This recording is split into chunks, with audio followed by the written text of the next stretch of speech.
Students, समावेशी शिक्षा के अंतर्गत हमारा जो लेसन चल रहा था सन 1986 की शिक्षा नीति, तो उसे ही हम कंटिन्यू करेंगे। अब तक हमने इससे पूर्व 1986 की शिक्षा नीति के बारे में समझा था, कितने इसके दस्तावेज तैयार किए, कितने भागों में इसे बांटा गया। यह 12 भागों में इसे बांटा गया था। तो इसमें हमने सबसे पहले शिक्षा का सार व भूमिका, राष्ट्रीय शिक्षा प्रणाली, समानता के लिए शिक्षा, विभिन्न स्तरों पर शिक्षा का पुनर्गठन, ये टॉपिक हमने लास्ट क्लास में हमने इसका अध्ययन कर लिया था। तो इनको हम एक बार दोबारा से आप इनको रिवाइज करना, पढ़ना, इनको देखना। इसके बाद हम जो हमारा नेक्स्ट टॉपिक आता है वो आता है उच्च शिक्षा।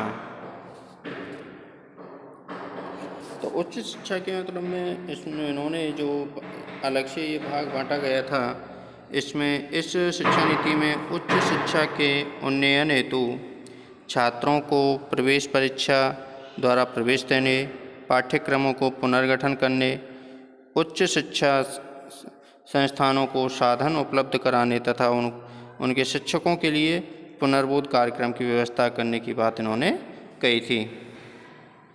इस प्रकार इनको अगर इनके प्रावधानों को हम देखें तो सबसे पहला इनका प्रावधान था कि एक बड़ी संख्या में स्वायत्तता प्राप्त कॉलेजों का विकास किया जाएगा तथा विश्वविद्यालयों के कुछ चुने हुए विभागों को भी स्वायत्तता दी जाएगी। इसके बाद उच्च शिक्षा के लिए न्यूनतम आवश्यक सुविधाओं की व्यवस्था की जाएगी तथा छात्रों की संख्या को सीमित रखने के साथ ही विशेषज्ञता संबंधी मांगों को प्रभावी ढंग से पूरा किया जाएगा। इसमें अगला इनका सुझाव था शिक्षण विधियों को बदलने का प्रयास किए जाएंगे तथा शिक्षकों के कार्य का मूल्यांकन भी व्यवस्थित ढंग से किया जाएगा। शिक्षा के स्तर पर निगरानी के लिए विश्वविद्यालय अनुदान आयोग तथा शिक्षा परिषदें कार्य करेंगी। अगला इनका सुझाव था सामान्य रूप से उच्च शिक्षा को तथा विशेष रूप से कृषि, चिकित्सा, टेक्नोलॉजी, कानून व शिक्षा पर आधारित अन्य व्यवसायों के क्षेत्रों को अपना लक्ष्य बनाने वाली एक राष्ट्रीय संस्था की स्थापना की जाएगी। इस शिक्षा नीति में एकरूपता व सुसंगति पैदा करने का भी उद्देश्य इसमें निहित किया गया था।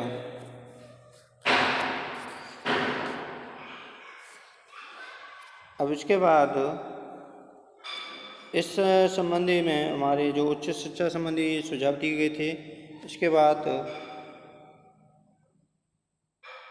तकनीकी व प्रबंध शिक्षा।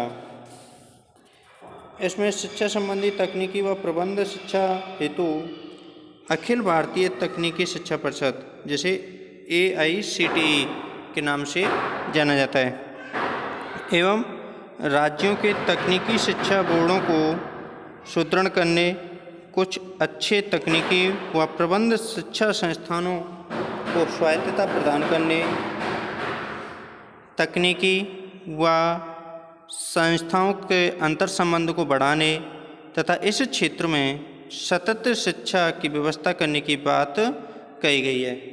उनके लिए हम निम्न रूप से इसको हम देख सकते हैं, जैसे बालकों के लिए इस प्रकार की पाठ्य वस्तु का निर्माण किया जाए